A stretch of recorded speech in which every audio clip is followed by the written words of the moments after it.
What's up, everyone? Welcome to another episode of 2 AM in Sweden. I'm one of your hosts of the show, Hayes at AO Shifty, with the one, the only Steven at Steven_Springs.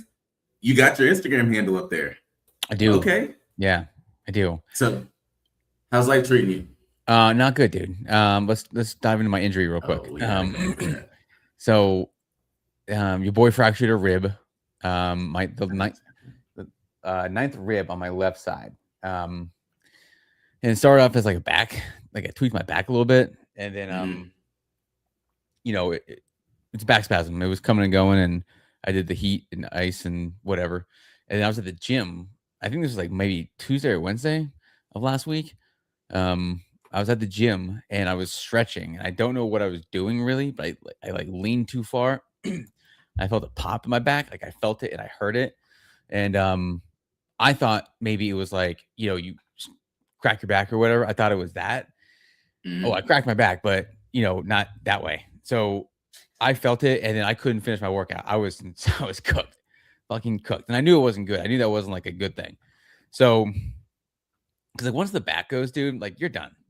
Like you're done. You're not getting the back. No pun intended. But so a couple of days go by, I could like my back stopped hurting, but then it moved to like my ribs. So I was still able to like work out, but I was like, it was right like lower ribs or like middle, right in like the beneath like my lat, and I was like, God damn it, couldn't sleep, any of that. So Sunday morning, I went to the urgent care down the street, and I was like, I just need to get an X-ray of this and see if there's anything going on, because I've broken my ribs before, so I know what it feels like, but like this wasn't that, but it still hurt like shit. So went to the doctor, got an X-ray, and then I waited. They called me like 2 hours later. They were like, yeah, you have a fractured rib. I'm like, dope. I guess I was like just like the stretch, because I don't do anything else. Like I don't do anything that would result in me fracturing a rib in any way. I have a pretty light schedule.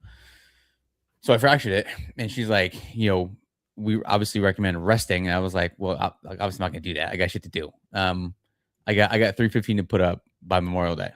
So yeah, she was like 9. You can't do anything because it's your rib. Like you can't put a brace on anything. 9 to 12 weeks, she said, for it to fully heal, and that's with rest. So we're looking at probably like the 18 to 24 week mark for your boy, because I'm still gonna go do what I do. I texted my chiropractor, and I was like, so what are we working with here? Anything I can do? He's like, no, it's just a pain tolerance thing. And it's like, I can feel it. Like if I stretch a certain way or like, lean too far, yeah, that bitch flares up a little bit. But dog, like stretching, I think it was. I'm not 100% sure that happened. Like that's when it happened, but that's the only thing I can think of. Like I just put it back in a weird spot. I felt it, and I don't know. After that, it was downhill. So your boys, now I'm not on the IR. We're day to day. Maybe the 10-day DL just to get right real quick. But also, your boy's going to State College this weekend. So yes, that's right. I remember. Yeah. So it's gonna link up with Jay Hill, play some golf with my dad, do all that stuff, see the fam. About the Springer family. And we'll be chilling. Having some cold ones probably, and telling some stories, all that kind of good stuff. So, your boys after the week, after the sales kick off, my back now, the ribs. Now I need a little bit of a break, dude. we had a 2 day. You're gonna be able to golf? I did just swing a club in my basement. It was not full speed. It was not contact on the ball. The swing did not hurt. Afterwards, that hurt. So I don't know if I can play. We'll see how 18 goes.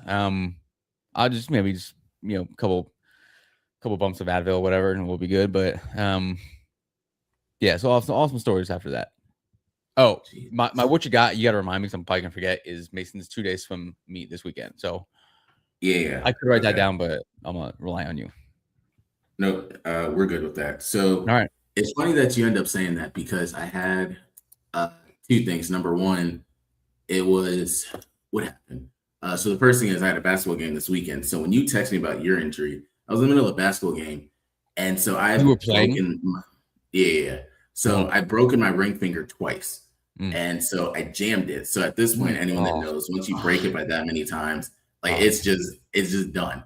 So I'm over here just like moving it around, and I'm like, it's about to be like 5 to 6 days. And I said, Steven put this goal of benching 315 by May. So I said, I can't bitch out now. Like, no, you cannot. I've gotten this far with the challenge. Yeah. And so I said, all right, we're going to do it today. So I ended up doing 180 all the way up to 235. And then when I got to the 225, I ended up hitting it 5 times. So I said, all right, cool, we can continue to progress. But it was one of those things in my head of Steven's doing this, so we got to keep going on this roller coaster at this point. Dude, no pain, no gain, but yeah, exactly. So I have a what you got at the end. Of course, Jeff is going to be involved in some way, shape, or form in it. We haven't brought him up in a while, but I do want to go into the NBA before we end up getting into the game that was. Also, we did not plan these jerseys. We just both hopped on, and then we had these jerseys on. We've had up until March now to be able to understand everything that's going on in terms of the NBA and the streaming platforms and where the games are. So we have, of course, Peacock, Amazon Prime, ESPN, just to name a few. Where has been your preferred place to watch the games if you've watched any games so far? I like the NBC squad. I like the Prime too. I just like those players that they have. I'm kind of over the TNT guys, like the ESPN crew now, I guess. I still like Mike Breen. I think that's good. They got a good combo there. But I like the Prime. I like Noah Eagle. The studio folks are good. Nash, Dirk, Blake. They got a good host. I forget her name now. Yeah, I would say Prime or NBC. Okay.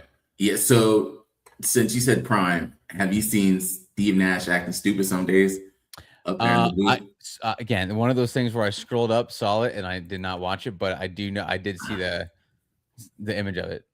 Yeah. So I like Prime a lot. Recently, I guess it's just been the time that I've been on the couch and Peacock's been on. So I've watched a lot of those games, and I don't watch the regular games. I watch in the performance view.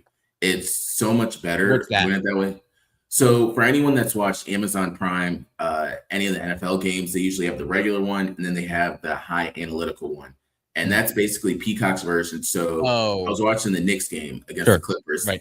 And like Mikal Bridges, he was coming down the court. Then they had him 2 for 5 from the 3-point line, like 3 stars. Or I wish they had the Heat against the Wizards game, because that would have been crazy to end up seeing that. Or Jalen Brunson in the Knicks game, he made like 3 or 4 shots in a row. So they gave him the like fire symbol. So it became, all right, he's in heat check mode. And it's good for those that probably sports bet too, because you can go off of some of that. But also at the same time, you have when Kawhi Leonard was on fire, or if he isn't doing as well from the 3-point line, you can end up analyzing that. So I've started to pay attention to that. It impacts the game not at all, because you can have the same analyst. So the game I was watching, I know Jamal Crawford was on one. Another game was Reggie Miller. It impacts nothing what they're doing. Reggie and them aren't even probably caring about that component. They're looking at the game. Then you have the people, of course, at home that can watch it. So it adds more to the game itself. I brought that up because that was just something that a lot of people don't see as a big difference. TNT with Turner Network, when they had all their games inside the NBA, the big thing was the players that they had. So you had Shaq and Kenny, what Kenny did run into the screen. You had Chuck as well. And then you also had Ernie, that was just the moderator over there. Then, of course, you had Reggie Miller, Jamal Crawford, and a lot of them that were the in-game analysts and stuff in that sense. So this has just been a bigger thing that they've done, and I commend them. They had to separate themselves from the rest. They started to see what was happening with Amazon Prime. So kudos on that side of it. The next part I do want to bring up is in the NBA. Of course, not the game yet, because we'll end up talking about that probably towards the end of the NBA section. Is just going into, we are in March. So we essentially have 1 month left before we end up hitting the playoffs. So rattling off 1 through 6 for the East side. Actually, before I say that, congratulations to the Indiana Pacers. They're the first team eliminated from playoff contention. So you clearly they only have one thing in mind, but 1 through 6 on the East side. Pistons, that's a big thing. We'll talk about the challenge next month because we will round that all up. We have the Pistons 2 through 6. We have Celtics, Knicks, Cavaliers, Raptors, Heat.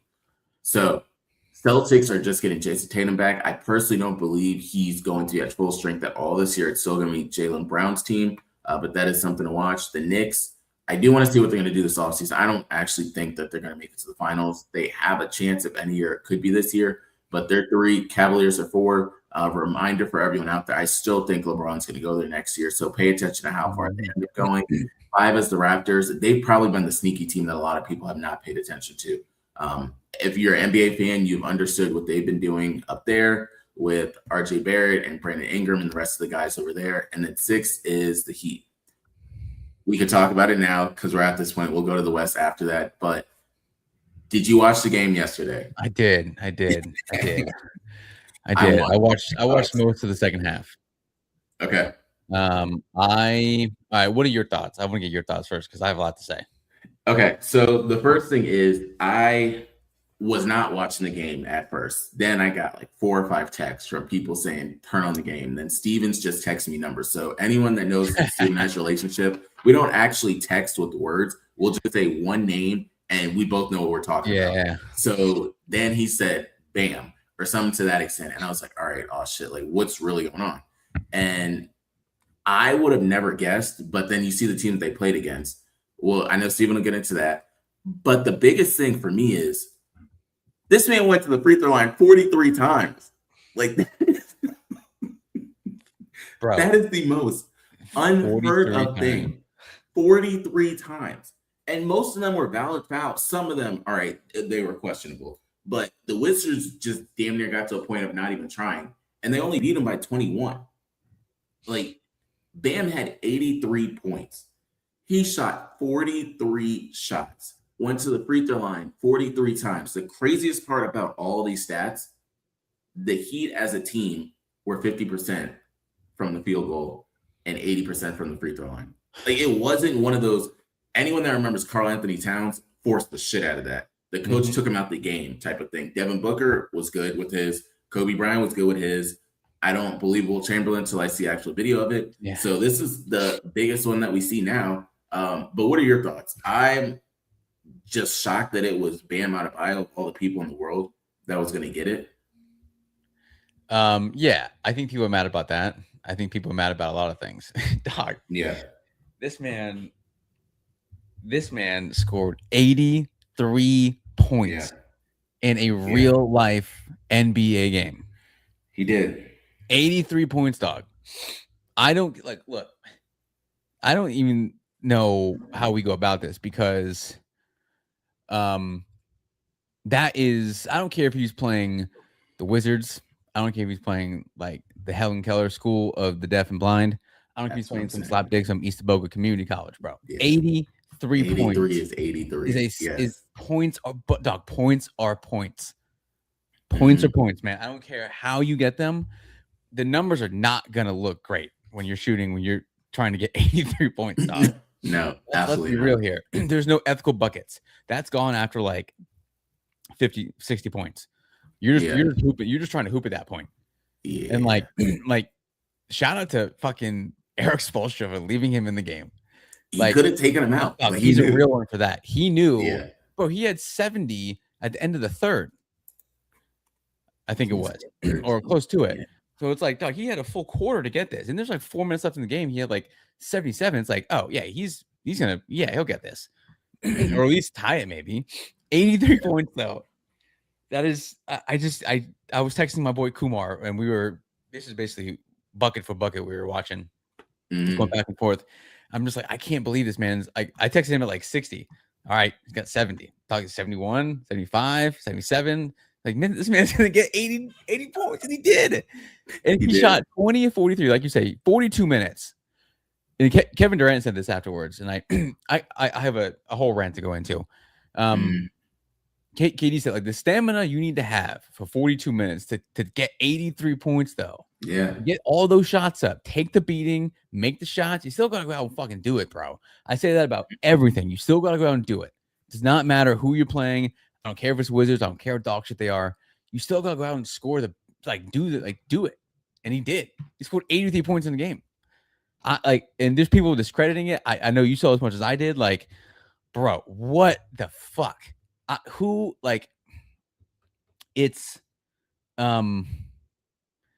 It doesn't make any sense, bro.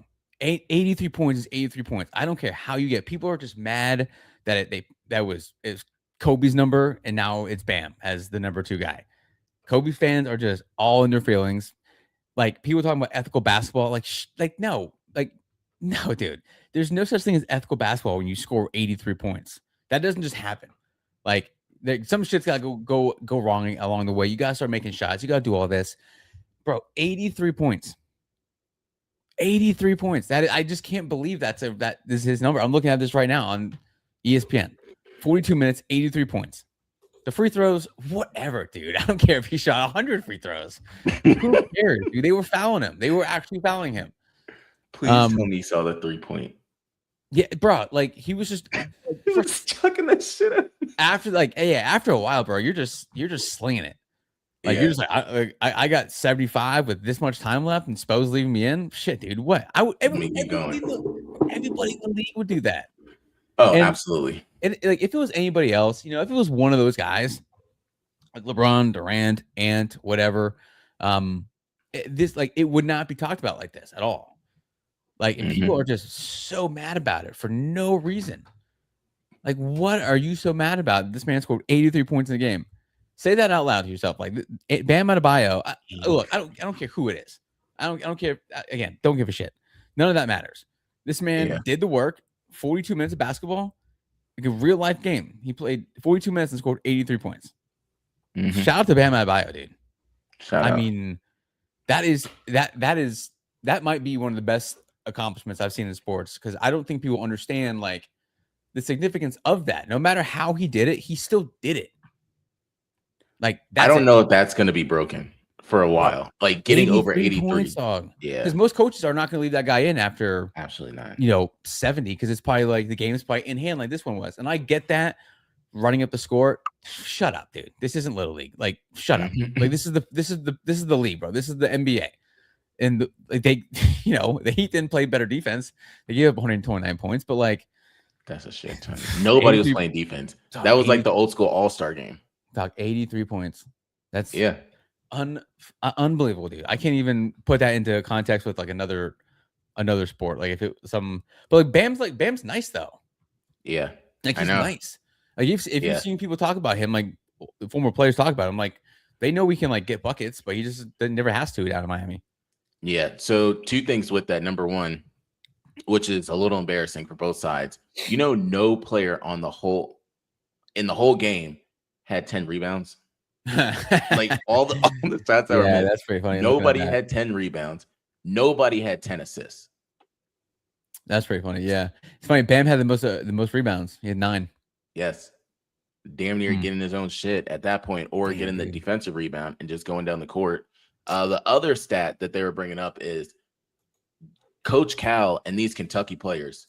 That's really where it comes from. I saw the list of the high scores. Yeah, I know that's a big thing for him to have all those different players that he was with. And then you look at the amount of money that a lot of these same Kentucky guards are getting. So, yeah, they showed the updated career highs. Bam was 83, Booker was 70, Cat was 62. There's an asterisk by Cat. De'Aaron Fox had 60, AD had 59, Randall had 57, Cousins 56, SGA is 55. And that's the other part that I want to go into. We can go back to Bam in a second. Did you see the Nuggets and Thunder game when SGA hit back-to-back clutch three-pointers? I saw the highlights, yes.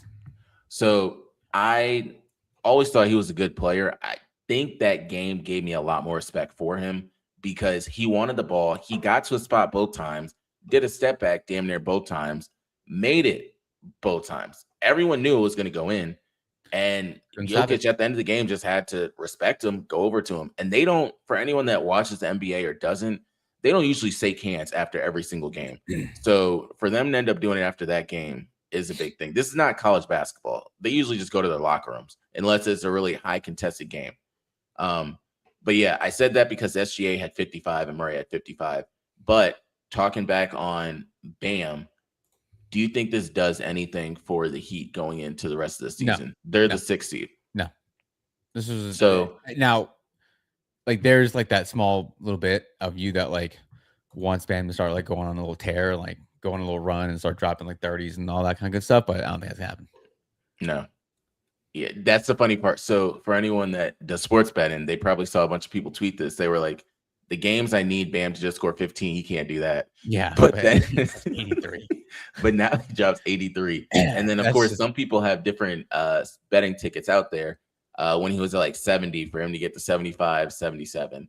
And then there's this guy, Kane, at Based Kane. On December 16th, 2025, he said not using Twitter at all until Bam has 40-point game. You got it. My man got it. He got it. He did it. Double. So looking at the West side of things, 1 through 6, and I'll stop on the Rockets for a second. Anyone that knows me knows what I'm going to say. So number 1 is the Thunder, of course. Number 2 is the Spurs, which they've come a long way. Number 3 is the Rockets. So I got an email today. I'm not going to put on blast who the email is from, but it's someone from the Rockets organization that emailed me today, basically thanking me for being a season ticket holder of the Rockets.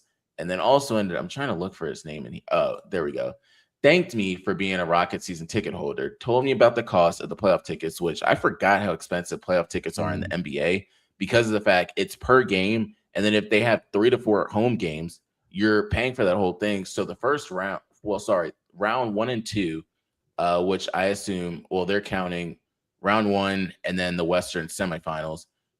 Just those 2, it's roughly $5,000. Yeah. So that's the first thing. 3 and 4. So that's going to be the conference semifinals and the NBA finals. It's then $8,000 for them.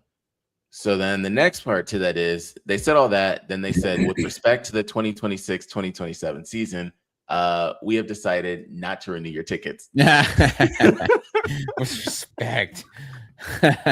So for anyone that knows me, knows exactly why. So we have new ones. And that also goes into my what you got because I found out a new model in order to do that.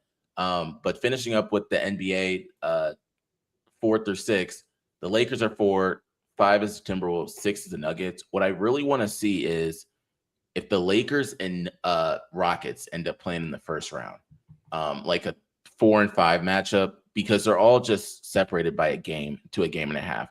Rockets are 10 games behind first place. Nuggets are 11 and a half games behind first place. So it's really realistic for the Lakers and Rockets to end up meeting. I could see the NBA gods scripting that, or what's going to happen with the Nuggets. Will the Nuggets end up playing the Thunder in the first or second round? Something like that's going to end up happening. Who is Wemby going to end up playing as well? Because you see the Warriors and the Clippers are 8 and 9. They're both going to get those spots. I don't know if the Suns are really going to get that spot, but the Clippers are going to have some sort of spot. You really don't want to end up playing Kawhi at this point. So right now it looks like it would be the Spurs against the Suns or the Clippers, and then the Warriors would get the last spot. But what are your thoughts rounding out the West? I think I did watch the Spurs game with the Heat game last night. They were playing the Celtics. I don't know, man. Wemby is a problem. He's a problem. Yeah. You gotta. I don't know how much I trust him. You know what I mean? But I mean, he's balling lately. He's been hitting crazy step back. But I think the Thunder have. Go back to the East real quick. I think the Celtics are the only team you can probably trust. The East? Pistons, as much as I love the Pistons, they're in a weird spot right now. They're playing some really shitty basketball, still winning, but playing some not great basketball. So, and my expectations for them would not to go to the finals this year, but to maybe advance to the second Eastern Conference Finals, whatever. But I don't know how to trust them fully right now. I know they can turn on, but the Celtics, like you said, they got Tatum back. He's been playing well, but I don't know what the workload is going to be like or what they expect from him. That's the other thing. I know he has expectations for himself, but I don't know what the team is feeling. It's stay with Jaylen Brown. I mean, we all know what the dynamic is like there, but I think the Celtics are the only team in the East you can probably trust fully. Everybody else, the Knicks, no. Cavs, maybe him, maybe James Harden and that squad starts to get hot and gel together, but I think Boston's the only team. But back to the West, I think the Thunder are clearly the best team in the league. Absolutely. Still. Yeah. And I hate it because I hate them. I would not mind seeing the Rockets and the Lakers in the first round. KD and LeBron probably one more time in the playoffs. That would be big. Yeah. That'd be dope. NBA needs something like that. They need that. But I really do like the Spurs because I know the Thunder have Holmgren, but like he's not checking Wemby. So absolutely not. You see the matchup every time. And he starts like if Wemby starts to like start peaking for this season, like shortly, I think the Spurs should be the favorite because I think he's gonna like you can't guard him. Like so, but Thunder, I think overall right now the best team in the league. Yeah. Nope, I fully agree with that. So they have a record of 51-15. The Pistons have a record of 46-18. Celtics are 3.5 games behind the Pistons, but the Spurs are 2.5 games behind the Thunder, which a lot of people from where they were 2 to 3 years ago till now did not see this happening. When they got Wemby, okay, they thought maybe, but for you to go from not even making the playoffs to end up being in second place. Yeah. And he's also going to be in some big consideration for the MVP. I don't think he's going to get it, but especially with however many guys, there's so many guys that are on the cusp of not being able to be eligible for it. That's the crazy part. So there could be like a Cade Cunningham type of thing, like by default, really. But we'll see how that plays out. But if he's eligible for it, he should be in strong consideration for it. Yeah, agreed. So I want to transition now over into the NFL. There's been a bunch of things, but I do want to go back to last week or 2 weeks ago because some people took my joke as really serious when I said that Kenny Pickett was a second-round pick. I know he was a first-round pick to the Pittsburgh Steelers, but that was a draft that not a lot of people talked about. And the other part that I want to bring up with this is what now pisses me off. Shout out to the person in general, but Malik Willis, for the Dolphins to give him that much goddamn money is absolutely insane. Yeah. They must not have learned anything from when they had Tua, because clearly they just did it again. Malik Willis came into the NFL and they were saying he's not really going to be a QB1. The Dolphins said, we don't really care. It's going to be him and Quinn Ewers at this point. So Devon Achane, if you have him in fantasy, congratulations, because they're going to do a lot more running. Jalen Waddle, I don't really know what's going to happen over there. But we'll start with that one before we get into the big one that you and I both want to talk about. Malik Willis. What do you think it does for the Dolphins? Not much. Okay. Yeah, I mean, he played for the towards the end of the season for the Packers. Yeah. He did well, but like again, what are like the realistic expectations for him? Is it to like be that guy and be a Pro Bowl quarterback and take them to the playoffs and have a chance of winning the division? Is that accurate? I don't know. Probably not. So like ask me again next year. We'll see what it's like next year. But I just that doesn't do anything for me right now. Yeah. Does not move the needle. Nope. I 100% in agreement with that. I don't think it does much. They're not about to be competing with the Patriots and the Bills. So that's going to be their division for a long time. Speaking of the Bills, real quick, they signed Bradley Chubb. Yes, they did. From the Dolphins, $43 million. They gave him a good amount of money. Wow. On that side. Another one, Kyler Murray got released. So Tua's released, and then he's going over to Atlanta. Don't think that does anything for Atlanta. What I will say, it does something for the offense. If you can put him in the correct schemes, he will sling the ball. I'm not saying they're going to be good, but Drake London's going to get a couple of catches. Kyle Pitts is going to get time, and then Bijan Robinson's going to be the same. They're not making it far. I promise you, he's not taking you to the Super Bowl or farther down the line. But Tua now is there. They released Kirk Cousins, so it's going to be Michael Penix when he comes back, whenever that is, and then Tua, which they got him for the low because the Dolphins are really paying the $99 million in dead cap, and the rest, like $1.4 million, Tua's going to get. So only in sports can you end up leaving your job, them cutting you from your job, and then them still paying you, and then you're going to get a small check from another team. That's crazy. So, thoughts on either Tua where he's going or Kyler Murray? Of course, a lot of the sports betting polls are saying Kyler's going to go to Minnesota. Yeah, I don't think it does. I think it does more for probably the Falcons just because of that's what Tua's used to having spread. So they can. I mean, if he stays healthy, sure. Like we've seen the glimpses. It's all there for him. He just got to stay healthy and put it all together and be in the right system. But having Bijan Robinson takes a lot of pressure off of that too. So they might not even ask him to do much. Kyler Murray going to Minnesota. Him and Justin Jefferson, I think, would be a good duo because Kyler Murray can just sling it and let him go the get whole it. time. And why would you not just target him 15 times a game? Speaking of quarterbacks, though, quick transition to Daniel Jones. I was re-signing with them. 2 years, $88 million, 50 he guaranteed. got his money. Coming off a torn Achilles. Wild. All right. Oh, we don't even know when he's playing. Yeah, right. He got hurt towards the end of the season. Yeah. That's crazy. So they gave him the money over there, which I don't know. This money for some of them grow on trees. We've seen it. Even let's go into another one. Tyler Lindenbaum. Like, he just got dumb money. He's going to be the highest paid center far and wide amongst the other players, which now we can go into the other topic. What are your thoughts on this trade? Because we texted about it on both sides. Text when it first happened, saying it was a great trade. Texted when it didn't end up happening. And you said it was the physical. Do you still believe it's a physical, or you think the Ravens played a little bit of games? I mean, look, I texted Jay Hill and I was like, how often does this happen where guys can't fail physicals? He's like, not much. There has to be something significant wrong with his body for them to like fail a physical like that. But also the Raiders like probably know that, right?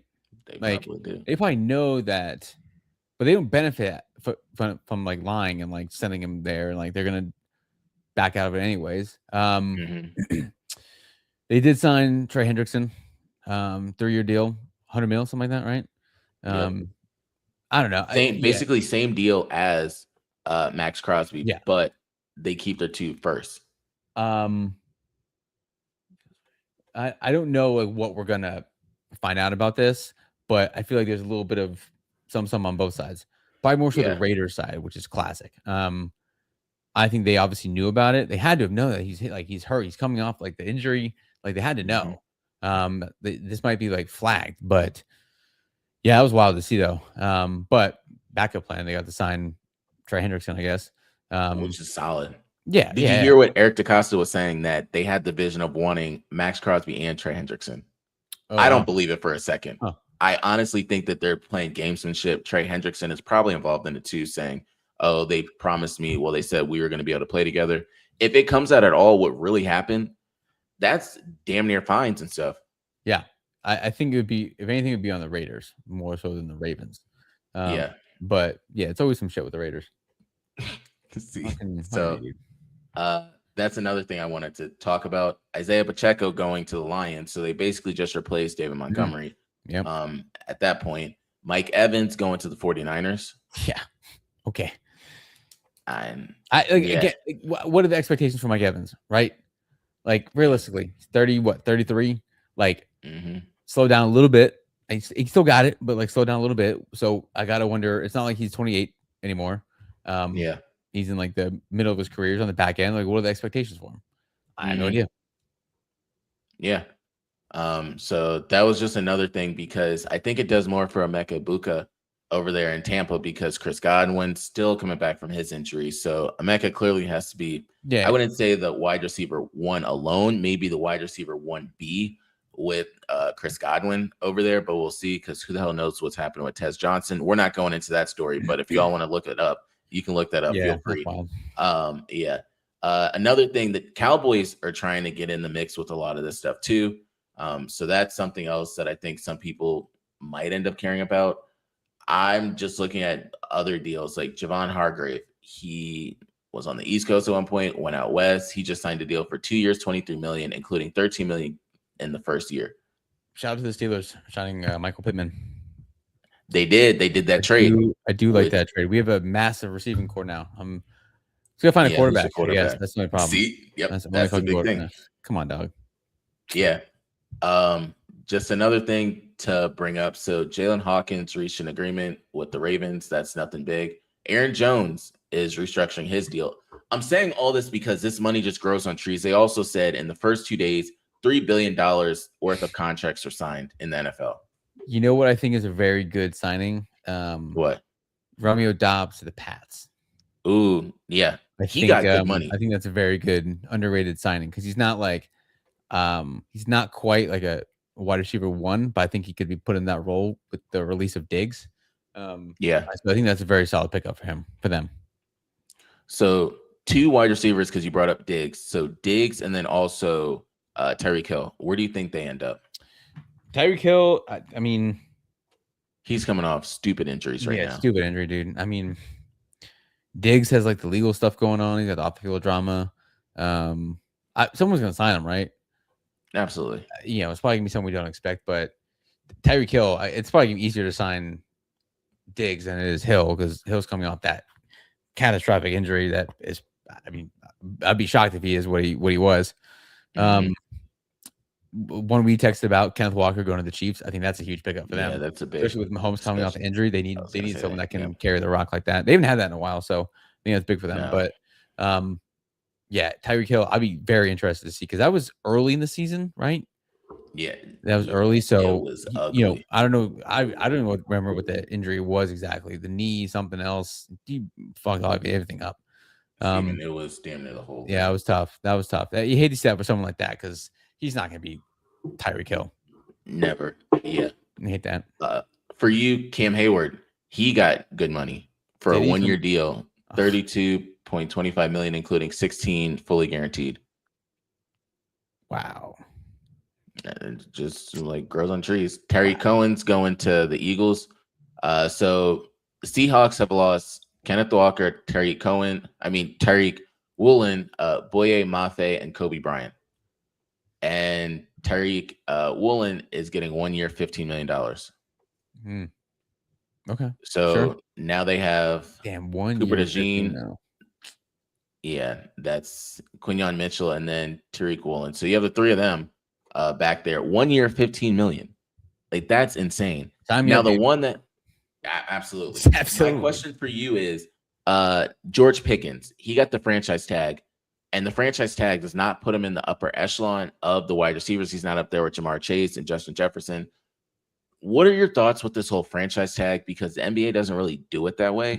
No. But what do you think when you see something like that? I think, well, it lets you know that the team wants to keep them, but they just don't want to pay them yet. Like, we know you're worth it, but like, if he has another prove it again, all pro caliber season, like, what he's capable of. But like, again, anyone can do it for a year. You've seen these guys one hit wonders do it for a year, get a contract, and they fall out.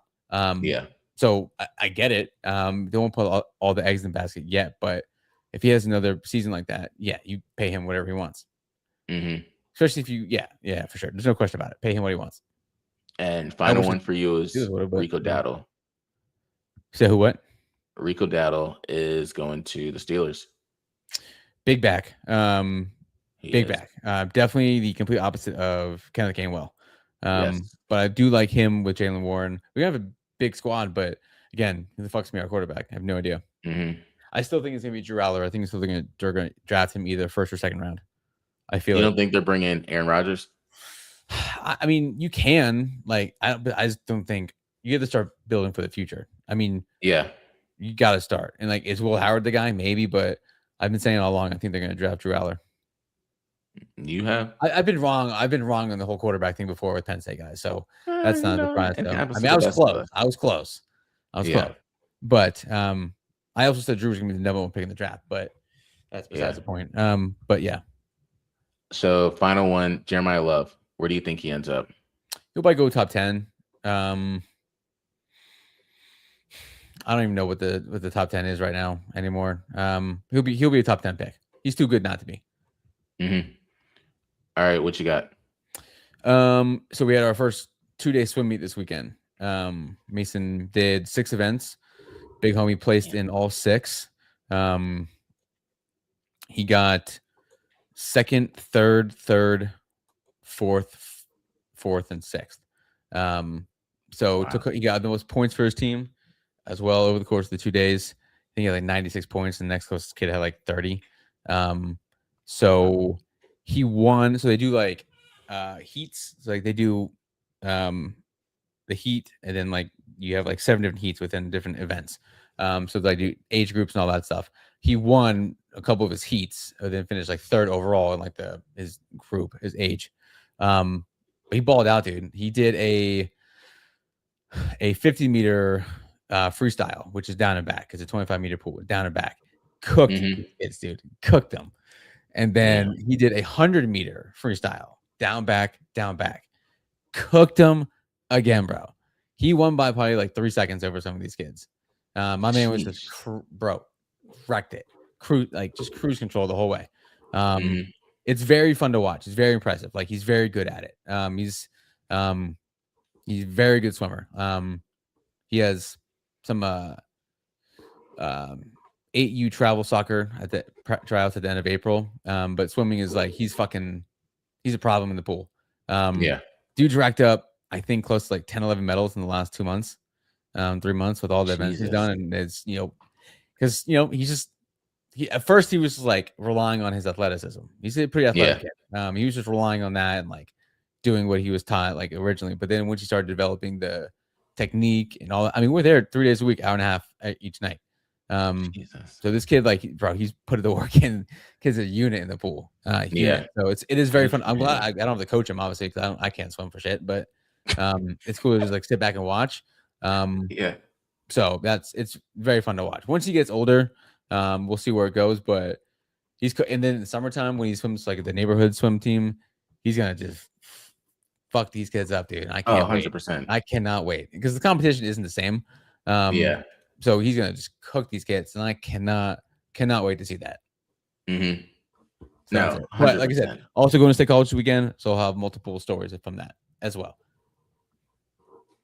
If my legal team allows it.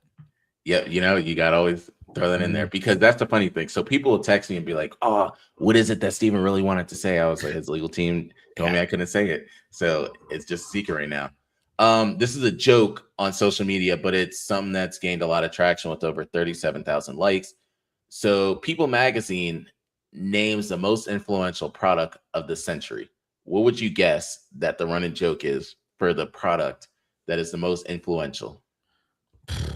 I don't even know where to begin. Phone? Yeah. What? Yeah. Air fryer. So, what?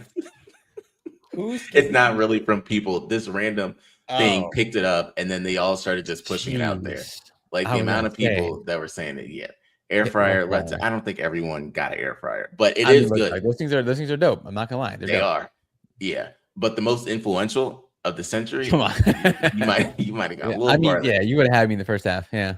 Yeah, exactly. So the other one, I'm gonna go into our boy Jeff. So I was in the kitchen today.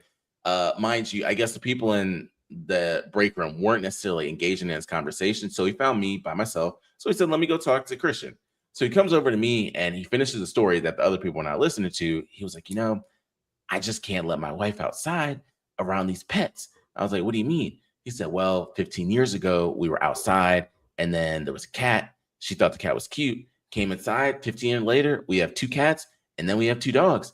Mind you, you can't just adopt 1 cat. And I was like, all right, Jeff, how long is this story going to go? He was like, mind you, you can't just adopt 1 cat when they're under 6 months. You got to adopt 2. I was like, I never would have guessed that. But thank you, Jeff. That doesn't make sense. So that's Jeff's story for today. But my big shout out is actually to ChatGPT. I use ChatGPT so goddamn unhealthily much for almost everything. When I say so, I told Chat, I said, yo, Chat, Houston Rockets said I can't have tickets next year. They were like, all right, don't worry. Just give us all the analysis. They populated 3 other teams. I can't tell you guys because then if I tell you all and someone snitches, then my whole plan backfires. But then I told him about my NFL plan. I'm probably going to get rid of my Houston Texans tickets. I'm not doing the work. Chad is doing it. I just plug in all the numbers. Chad gives me all of it, gives me a whole model and stuff like that. And I'm good. I use Perplexity for work. Okay. Because like for like we have a call, like something that records our calls, right? And we got to like get notes from it and do all that. So we put the call transcript into Perplexity and it spits out like a summary and like goals and objectives and all that stuff. And you just do that. Don't worry about it. It's crazy. Not a damn thing. Nothing, dude. Nothing. Like there's like a little bit of legwork that I got to do, like to like transfer and like put some of my own wordage in there and all that stuff. But it's like it's doing like 90% of what I needed to do. Yeah. And the other 10% is like not that bad. So wild. Exactly. Yeah. Our job uses Copilot. We are fucked too. I'm telling you, people's jobs are done. As long as this keeps getting better, dog. Done. So real quick. Speaking of that, work related, like I'm in sales. sales is going to be taken over in like 10 years. Like it may be less than that, like fully. Like we're done. Yeah. I'm cooked. So I don't have much longer. So your boy's trying to take on like 4 or 5 different projects for work this year. Yeah. And like just bust my ass and work my way up a little bit. And by like next year, not have to worry about it. Get some other type of role. There's going to be some openings coming up. I heard, little rumblings. So I'm just trying to spitball and just throw out. I working on a couple of different projects. Your boy's grinding. I'm like, I'm not gonna. That's not gonna be. You can't sit around. No way. Nope. Yeah, you can't sit around, dude. You can't sit around. Stay ready. Never to get ready. Yeah, absolutely. So that's all we got for today. H-Town, I'll see you guys in a little bit. Until next time, we out. Peace.